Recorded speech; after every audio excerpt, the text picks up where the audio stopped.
So I always just love these characters, like girl characters who get to be like really like messy and violent and angry and like all of these things that like also like, you know, it's just, I think it's really hilarious when like girls are love murder. El asesino de la reina sigue en libertad. Todos están asustados. ¡Es un asesino! ¡Es un monstruo!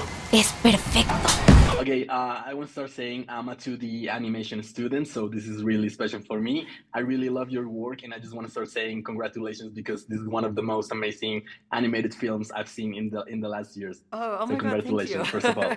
Your character design are wonderful, are beautiful. I love that it's a style of simple shapes, solid colors, and that, I don't know, aesthetically can be seen as a children's story, but it really deals with quite complex things, you know?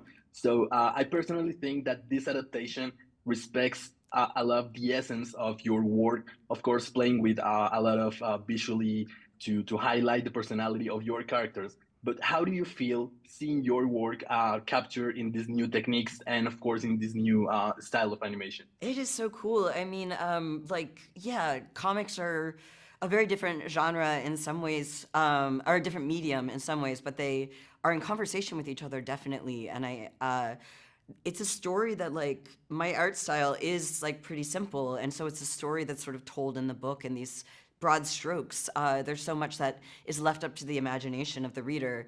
And so to see like, I mean, one, it's just like super cool to see Nimona actually transform between shapes. Like to see that happen in frame, it's something I can only really imply or use like stylistic language to indicate in the comic. But I really do, like, I think in my head, like, I am a cinematic storyteller that's just like not quite, that's not like what my art style looks like. And so to see the more cinematic version of that and to see that movement and see that world come to life, it feels like, it feels so true to the heart and soul of the story, and yet it's its whole own thing. And the characters just keep like growing and evolving, and it's extremely cool. We know the film went through many adverse situations, had a bumpy road to the screen.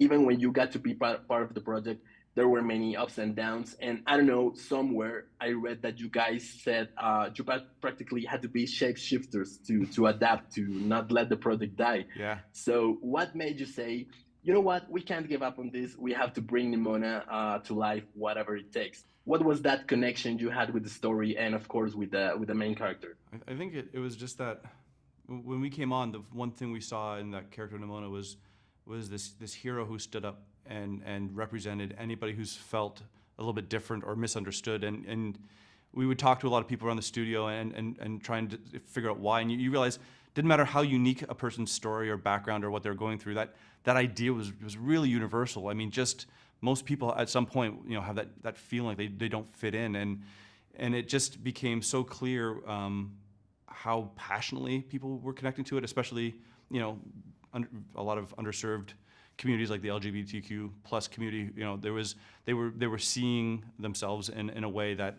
felt important, and it felt really important for us to reflect the world that we saw around us, to be honest and truthful and make it our job to make sure that we represented that in the best way possible. And when you have something like that, it makes it easier to get up and keep fighting for it. Talking about Nimona's personality, it is full of humor, like eloquence, spontaneity, and she's very like impulsive. But I heard this thing about this fun fact that an influence for you while developing the character when writing the webcomic was Hit Girl from the movie Kick-Ass, curiously played by Chloe Grace Moretz, who today gives her voice to Nimona. So do you want to tell us a little more about how this influence was for the creation of your character?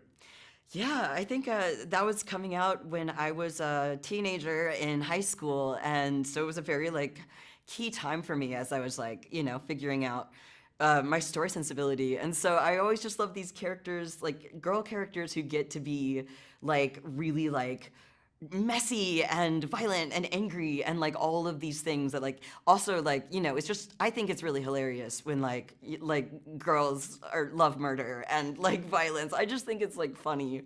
And so like in that way, it's like, it feels like fate has brought us together again. at the end of this journey where like now Chloe is bringing this new murderous girl to life, and it is fate. It's a new version. Fate.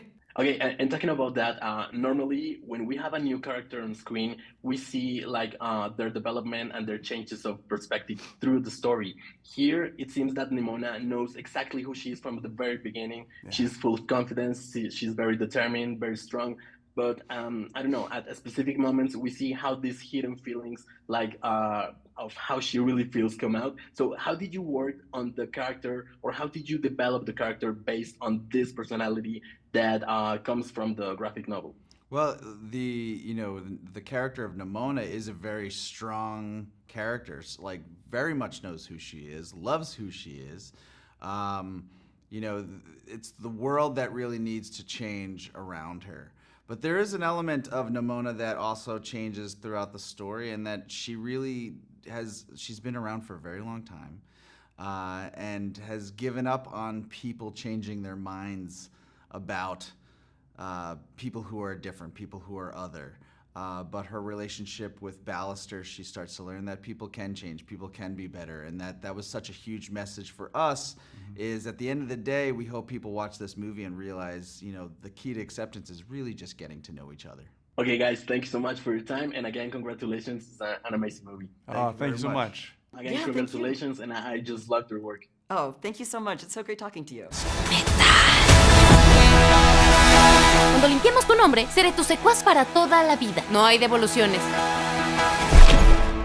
¿No puedes ser tú misma? Creo que no te entiendo.